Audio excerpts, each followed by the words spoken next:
বাদুড়িয়ার পুরপ্রধান দীপঙ্কর ভট্টাচার্য, তাকে ইতিমধ্যে কিন্তু গ্রেফতার করা হয়েছে এবং তার গ্রেফতারের পর থেকে আমরা ভুরি ভুরি অভিযোগ দেখতে পাচ্ছি। মাটি খুললেই হদিশ হচ্ছে গুপ্তধনের, কখনো বা তার কম্পিউটার সেন্টার থেকে উদ্ধার হচ্ছে ৮০ লক্ষ টাকা। একের পর এক চাঞ্চল্যকর এই পরিস্থিতির মাঝে এবার গ্রেফতার করা হলো। এবার গ্রেফতার হলেন তার হিসেব রক্ষক, এমনটাই এখনো পর্যন্ত পুলিশ সূত্রে খবর। শামীম গাজী এবং তার আত্মীয় রাকিবুল গাজী, তাদের গ্রেফতার করা হয়েছে বলে এখনো পর্যন্ত জানা যাচ্ছে। অভিযোগ, পাট খেতে যে নগদ টাকা লুকিয়ে রাখা হয়েছিল সেখানে সাহায্য করেছেন এনারা। দুর্নীতির সঙ্গে জড়িয়ে ত্রিপল সরিয়ে ফেলতে সাহায্য করেছিলেন, এমনই অভিযোগ। পুলিশ সূত্রে খবর, দীপঙ্করকে জেরা করে উঠে আসে এই দুই অভিযুক্তের নাম। আর এ নিয়ে কথা বলবো, টেলিফোন লাইনে রয়েছে প্রতিনিধি সিরাজুল। সিরাজুল, কাল যেভাবে তুমি গ্রাউন্ড জিরো থেকে প্রতিবেদন তুলে ধরেছিলে আমাদের সামনে, আর এবার নয়া মোড় কিন্তু দুজনকে গ্রেফতার করা হলো, আজকের ঠিক কি পরিস্থিতি?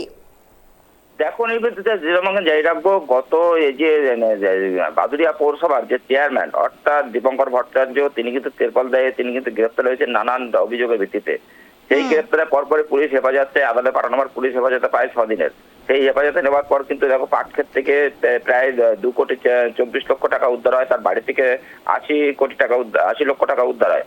এই নিয়ে মোট কিন্তু 3,04,00,000 টাকা টোটাল উদ্ধার হয়। সেই পাশাপাশি সেই পুলিশ তদন্তে নেমে কিন্তু এই দীপঙ্কর ভট্টাচার্য থেকে তাকে জিজ্ঞাসাবাদ করে কিন্তু বেরিয়ে আসে শামীম গাজী নামে এক ব্যক্তি। অর্থাৎ এই যে দীপঙ্কর ভট্টাচার্য যে সমস্ত দুর্নীতি তোলাবাজের টাকার হিসাব রক্ষক ছিল এই শামীম গাজী, সেই শামীম গাজী পুলিশ গ্রেফতার করে এবং শামীম গাজীর সঙ্গে কিন্তু আরো একজনকে পাশাপাশি আরো একজনকে কিন্তু গ্রেফতার করে। তখন কিন্তু মোট 2জনকে গ্রেফতার করে। এর মধ্যে কিন্তু তদন্ত নামে পুলিশ এবং এই যে যেটা জানা যাচ্ছে যে পাটক্ষেত থেকে যে মাটির নিচে থেকে যে টাকা উদ্ধার হয়েছিল সেই জমিটা ছিল কিন্তু শামীম গাজীর। অর্থাৎ শামীম গাজী কিন্তু এই ঘটনা জানে বলে এমনটা অনুমান করছে পুলিশ, এবং পুলিশ কিন্তু তদন্ত সাথে এগিয়ে নিয়ে যাওয়ার জন্য এদের দুজনকে কিন্তু গ্রেফতার করে তাদেরকে জিজ্ঞাসাবাদ করছে। এর পরবর্তী পদক্ষেপ কি আছে এবং প্রকাশ্যে কি আছে জিজ্ঞাসাবাদ করবার এখন কিন্তু তুমি জানো, গতকাল রাত্রেবেলা একদম দীপঙ্কর ভট্টাচার্যের বাড়িতে পুলিশ হানা দিয়েছে এবং কেন্দ্রীয় বাহিনী হানা দিয়েছেন এবং সেই বাড়িতে তল্লাশি চালিয়েছে। এখনো পর্যন্ত আমরা কিছু তথ্য পাইনি প্রশাসনের পক্ষ থেকে, কারণ এখনো পর্যন্ত কোনো উদ্ধার বা কিছু কোনো ইনপুট আমরা পাইনি। সেই জায়গায় দাঁড়িয়ে গ্রামের মানুষ প্রতি ইতিমধ্যে ক্ষিপ্ত হয়েছে। আজকে সকালে যে ছবি দেখা যাচ্ছে, বাদুড়িয়া এলাকায় বিভিন্ন জায়গায় পোস্টার অর্থাৎ দীপঙ্কর ভট্টাচার্যের দুর্নীতির বিরুদ্ধে অর্থাৎ কাঠমানি তোলাবাজি সহ একাধিক অভিযোগে পোস্টার পড়লো বাদুড়িয়া জুড়ে। অর্থাৎ একদিকে বাদুড়িয়া পৌরসভা, অন্যদিকে বাদুড়িয়া বিভিন্ন জায়গায় সেই পোস্টার পড়তে দেখা গেছে। এলাকার মানুষ দেখতে পেয়েছেন এবং আমরাও সেটা ছবি করেছি। সেই বিষয় নিয়ে কিন্তু এলাকা কিন্তু এমন উত্তপ্ত হয়ে আছে, এলাকার মানুষ কিন্তু খুবই ক্ষোভে ফেটে পড়ছে।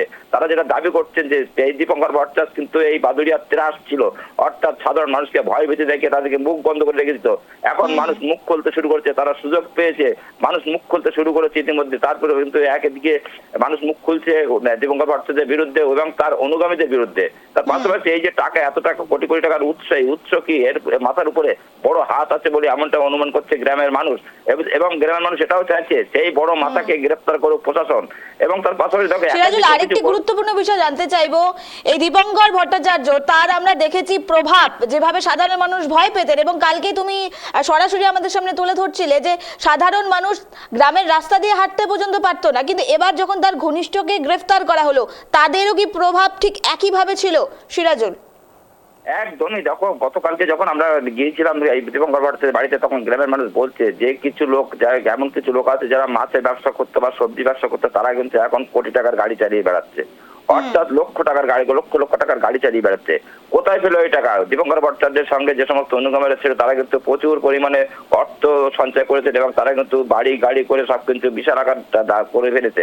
সেই অভিযোগে কিন্তু গ্রামের মানুষ কিন্তু করছে। এবং তার পাশাপাশি যে সমস্ত ছাগরেদ ছিল দীপঙ্কর ভট্টাচার্যের যে সমস্ত ছাগরেদ ছিল তাদেরকেও গ্রেফতার করতে হবে এবং মানুষকে যে হুমকি দিত দীপঙ্কর ভট্টাচার্য কিন্তু একজন গাড়ি চালক অর্থাৎ অটো চালক ছিল। সেই অটো চালক থেকে বিশাল সম্পত্তির মালিক এবং কোটি কোটি টাকা এবং বিভিন্ন জায়গায় তার ফ্ল্যাট এবং জমি, এবার জবরদখল করে জমি নেওয়া একাধিক অভিযোগ গ্রামের মানুষ সরব হয়েছে। তারা কিন্তু মুখ খুলতে শুরু করেছে।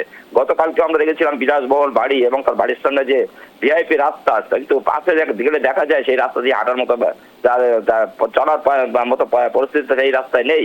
অর্থাৎ মানুষ চলতে পারে না এবং জলে বুড়ে থাকে এলাকার দীপঙ্কর ভট্টাচার্যের বাড়ির যে আশপাশে যেসব বসত বাড়িগুলো আছে তারা কিন্তু বর্ষার সময় কিন্তু জলে ডুবে থাকে। কিন্তু দীপঙ্কর ভট্টাচার্য বাড়ি উঁচু জায়গায় করার পরেও কিন্তু সে তার বাড়ির সামনে কিন্তু ড্রেন হয়ে আছে, কিন্তু যে সমস্ত জায়গায় জল যাবে সেখানে ড্রেনের ব্যবস্থা করা হয়নি।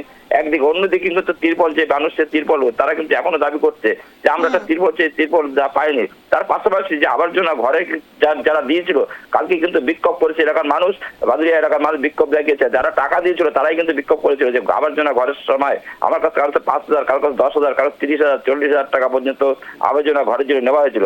তাদের টাকা কিন্তু ফেরত চাইছে প্রশাসনের কাছে, এমনটাই অভিযোগ করছে এলাকার সাধারণ মানুষ, যে টাকাগুলো যদি আমরা ফেরত পাই তাহলে আমাদের অনেকটা উপকৃত হবে, এমনটাই দাবি তুলছে সাধারণ এলাকার এবং এলাকার মানুষ।